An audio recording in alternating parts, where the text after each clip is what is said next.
Continuing with Harry Potter and the Philosopher's Stone by J.K. Rowling, this is Chapter 4, The Keeper of the Keys. Boom! They knocked again. Dudley jerked awake. "Where's the cannon?" he said stupidly. There was a crash behind them, and Uncle Vernon came skidding into the room. He was holding a rifle in his hands. Now they knew what had been in that long, thin package he had brought with them. "Who's there?" he shouted. "I warn you, I'm armed." There was a pause, then smash! The door was hit with such force that it swung clean off its hinges and with a deafening crash landed flat on the floor. A giant of a man was standing in the doorway. His face was almost completely hidden by a long, shaggy mane of hair and a wild, tangled beard, but you could make out his eyes, glinting like black beetles under all the hair. The giant squeezed his way into the hut, stooping so that his head just brushed the ceiling. He bent down, picked up the door, and fitted it easily back into its frame. The noise of the storm outside dropped a little. He turned to look at them all. "Couldn't make us a cup of tea, could you? It's not been an easy journey." He strode over to the sofa where Dudley sat frozen with fear. "Budge up, you great lump," said the stranger. Dudley squeaked and ran to hide behind his mother, who was crouching, terrified, behind Uncle Vernon. "And here's Harry," said the giant. Harry looked up into the fierce, wild, shadowy face and saw that the beetle eyes were crinkled in a smile. "Last time I saw you, you was only a baby," said the giant. "Yeah, you look a lot like your dad, but you've got your mum's eyes." Uncle Vernon made a funny, rasping noise. "I demand you leave at once," he said. "You are breaking and entering." "Ah, shut up, Dursley, you great prune," said the giant.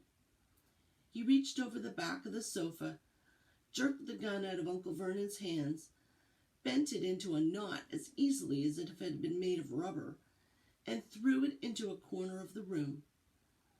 Uncle Vernon made another funny noise, like a mouse being trodden on. "Anyway, Harry," said the giant, turning his back on the Dursleys, "a very happy birthday to you. Got summat for you here. I might have sat on it at some point, but it'll taste all right." From an inside pocket of his black overcoat, he pulled a slightly squashed box. Harry opened it with trembling fingers. Inside was a large sticky chocolate cake with "Happy Birthday, Harry" written on it in green icing. Harry looked up at the giant. He meant to say thank you, but the words got lost on the way to his mouth, and what he said instead was, "Who are you?"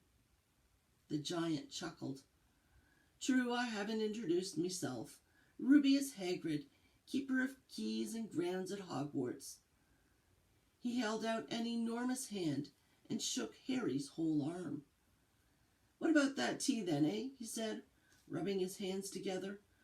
"I'd not say no to something stronger if you've got it, mind." His eyes fell on the empty grate with the shriveled crisp packets in it, and he snorted. He bent down over the fireplace. They couldn't see what he was doing, but when he drew back a second later, there was a roaring fire there. It filled the whole damp hut with flickering light, and Harry felt the warmth wash over him, as though he'd sunk into a hot bath. The giant sat back down on the sofa, which sagged under his weight, and began taking all sorts of things out of the pockets of his coat. A copper kettle, a squashy package of sausages, a poker, a teapot, several chip mugs, and a bottle of some amber liquid which he took a swig from before starting to make tea. Soon the hut was full of the sound and smell of sizzling sausage. Nobody said a thing while the giant was working. but as he slid the first 6 fat, juicy, slightly burned sausages from the poker, Dudley fidgeted a little. Uncle Vernon said sharply, "Don't touch anything he gives you, Dudley." The giant chuckled darkly. "Your great puddin' of a son don't need no fattening any more, Dudley. Don't worry." He passed the sausages to Harry, who was so hungry he had never tasted anything so wonderful, but he still couldn't take his eyes off the giant. Finally, as nobody seemed about to explain anything, he said, "I'm sorry, but I still don't really know who you are." The giant took a gulp of tea and wiped his mouth with the back of his hand. "Call me Hagrid," he said. "Everyone does. And like I told you, I'm keeper of keys at Hogwarts. You'll know all about Hogwarts, of course." "No," said Harry. Hagrid looked shocked. "Sorry," Harry said quickly. "Sorry?" barked Hagrid, turning to stare at the Dursleys, who shrank back into the shadows. "It's them as should be sorry. I knew you weren't getting your letters, but I never thought you wouldn't even know about Hogwarts, for crying out loud. Did you never wonder where your parents learnt it all?" "All what?" asked Harry. "All what?" Hagrid thundered. "Now wait just 1 second."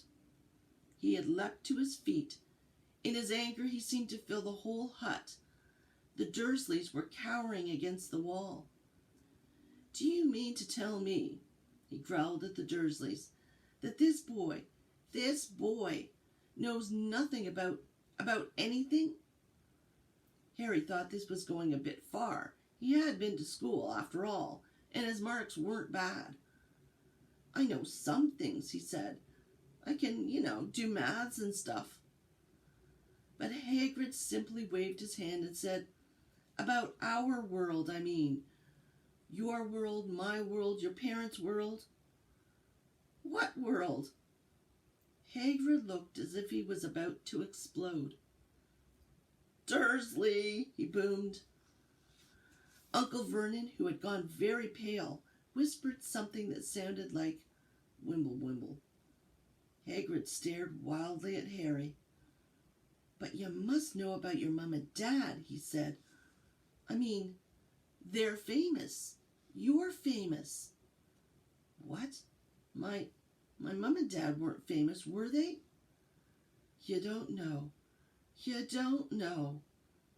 Hagrid ran his fingers through his hair, fixing Harry with a bewildered stare. "You don't know what you are," he said finally. Uncle Vernon suddenly found his voice. "Stop," he commanded. "Stop right there, sir. I forbid you to tell the boy anything." A braver man than Vernon Dursley would have quailed under the furious look Hagrid now gave him. When Hagrid spoke, his every syllable trembled with rage.